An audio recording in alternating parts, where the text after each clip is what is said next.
it's Mackenzie. I'm here standing in front of the ballroom at the John Brown House. This week, Willowbank students are here with their instructor, heritage carpenter Doug Vickers, to rebuild the entrance wall.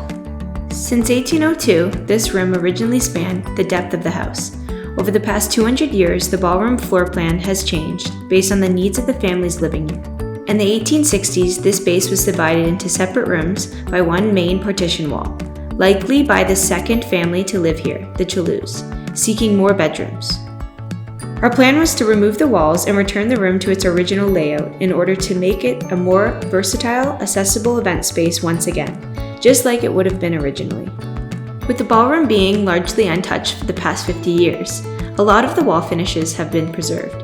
After documenting the wallpaper, in total, we have found 25 layers of wallpaper in the ballroom. The large partition wall was removed carefully in 3 separate parts. Our main priority was to remove the wall without damaging the wallpaper present, so we can conserve the wall and re-erect it. Removing the partition wall and the entrance wall left us with a blank slate. Our first step was to rebuild the entranceway into the ballroom from the hallway, with the help of our second-year students from Willowbank, led by their instructor Doug Vickers. In this video, we will take you through our construction process of building a plank and accordion lath wall. Step 1. Plank installation. The planks were installed based on where the door frame will sit. Each plank was dry fitted in place first, before installation. It is a fun game of trial and error with each plank. Should be able to. Oh yeah, it's going in there. 4th time's the charm. It fits. That is perfect. Can I smash it in? Smash it in. The bottom and the top of the planks were then nailed in place. A temporary header was installed where the door frame will eventually go. To attach the new wall to the existing wall, Doug had to chisel away some of the old lath, so the new lath could cross over. The new wall needs to be attached firmly to the old wall, otherwise the plaster will eventually crack, which is what happened after the previous homeowner's repair from the 80s.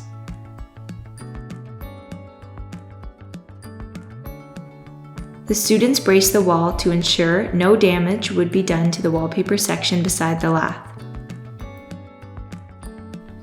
Step 2. Making the accordion lath. Doug made the first board to demonstrate the process to the students. Using a mallet and chisel, Doug created cracks throughout the board. As he made his way down the plank, striations started to form. Using a crowbar and chisel to break the cracks open, the board will open up like an accordion. So we'll stretch that one further so about right there, okay?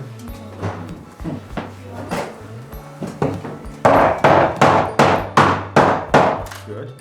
And we're gonna try, it's wanting to creep this way, so we'll try and creep it the other way. Go ahead.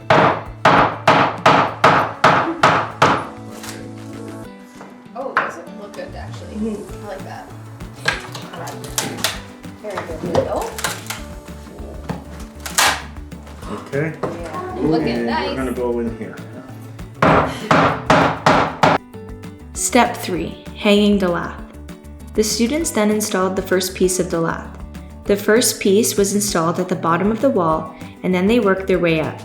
The key is to nail in the bottom of both sides of the board and stretch the piece upward to create gaps where the plaster will hang onto, or key into. A chisel can be used to pry the lath further apart, creating larger gaps. Lath insulation continued on the exterior wall. Step 4. Installing the door frame and door. The door was dry fitted to ensure that it was level.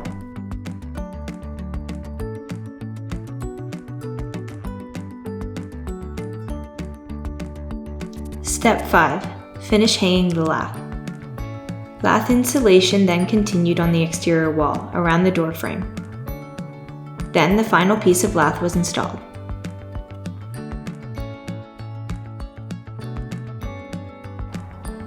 Stay tuned for part 2 of the ballroom wall rebuild, where you'll learn how to mix and apply traditional 3-coat plaster. Thanks for watching.